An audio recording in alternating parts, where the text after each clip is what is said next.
Ayan, dito na tayo. Bale, hugasan na natin yung ating manok. Hindi ko alam kung malambot na to. Matigas pa.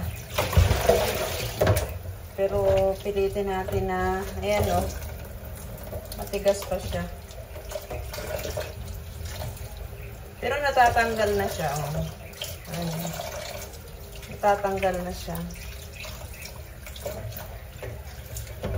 Ito yung aming ulam ngayon, bale, pritong manok. Si Rhea, hindi siya umuwi kaninang umaga. Ang duty niya, ay ang pasok niya kahapon. Meron silang pasok sa school ng 7 o'clock ng umaga hanggang alas 5 ng hapon.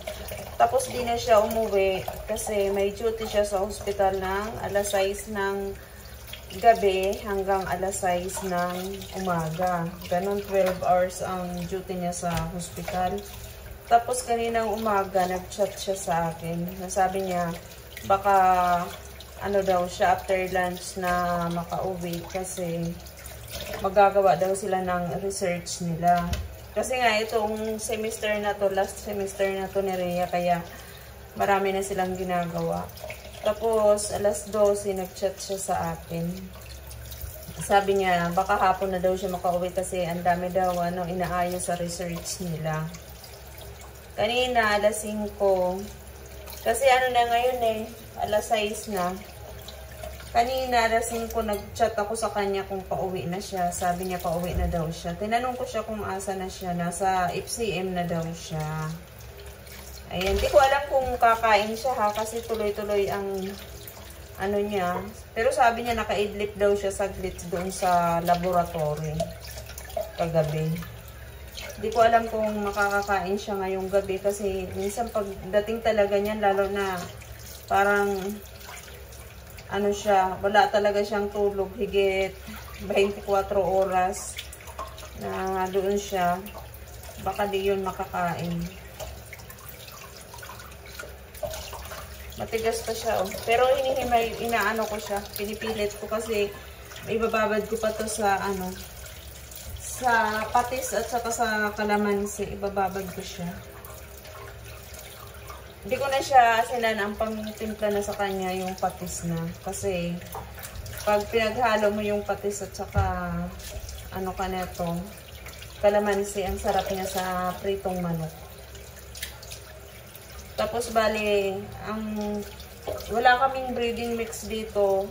Paghaluin ko na lang yung kanito. Maghalo ako ng may arena kami dito. Timplahan ko na lang yung arena. Yun na lang ang gawin kong nito sa usawan. Lagyan ko siya ng konting ang tawag nito, cornstarch, kasi para malutong yung ating pritong manok. Ayan, nahimay na siya lahat. Oh. Naghiwa-hiwalay na siya. Ngayon, ang gagawin ko nito, piprituhin ko to lahat.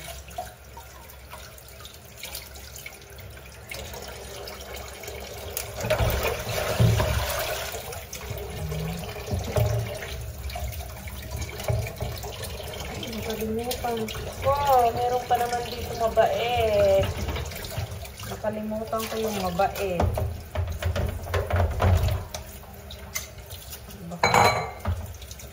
Ayan, hugasan ulit natin.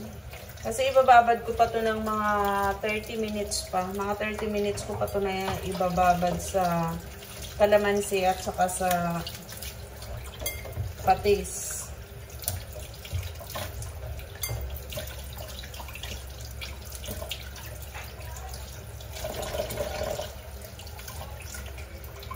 Alam nyo, kailangan natin linisan yung ating mga balat-balat ng manok kasi minsan ang dami pa niyang mga bala-balahibo. At saka yun, may mga, hindi ko alam anong tawag na ito. Kaya kailangan talaga titingnan natin yung balat ng ating manok para malinis natin. Para malinis yung ating kinakain. Ayan.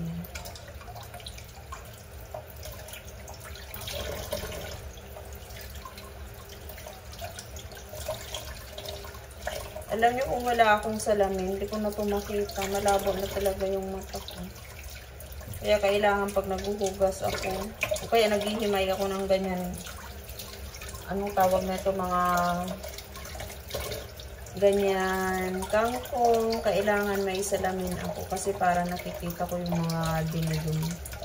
Inulit ko ulit ito kasi nakita ko dun sa kabilang medyo maraming mga nakadikit-dikit sa balat niya.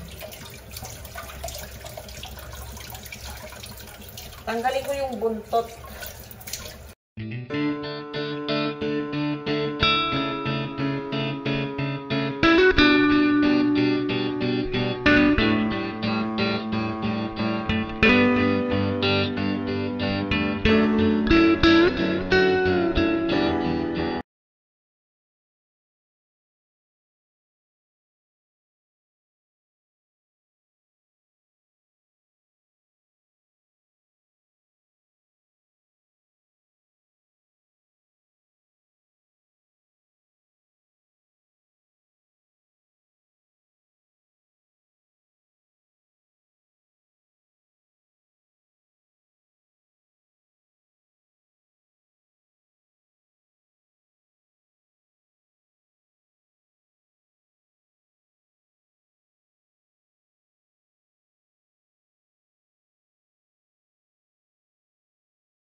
Siya nga pala yung tinimpla ko nito ay patis. Tapos ngayon kalamansi. Nilagyan ko siya ng garlic powder at saka white pepper.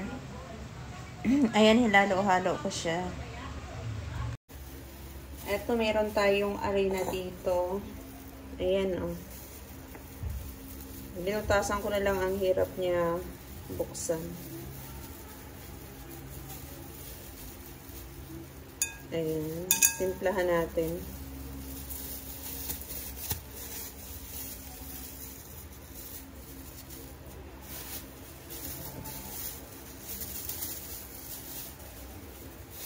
Tapos maglagay ako ng kaunting cornstarch para medyo masarap yung ating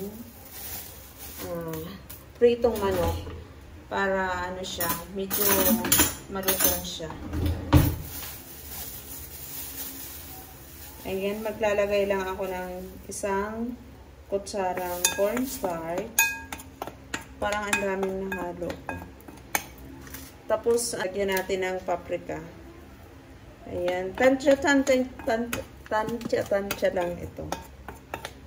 Paprika, at saka syempre hindi dyan mawawala yung garlic powder. Kunti lang ang nilagay ko kasi nilagyan ko na doon. Yung sobra ito kanina.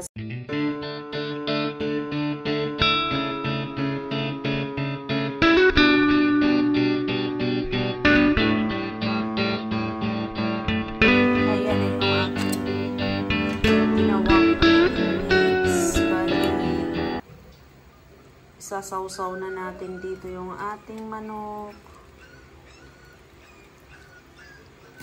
Ayan.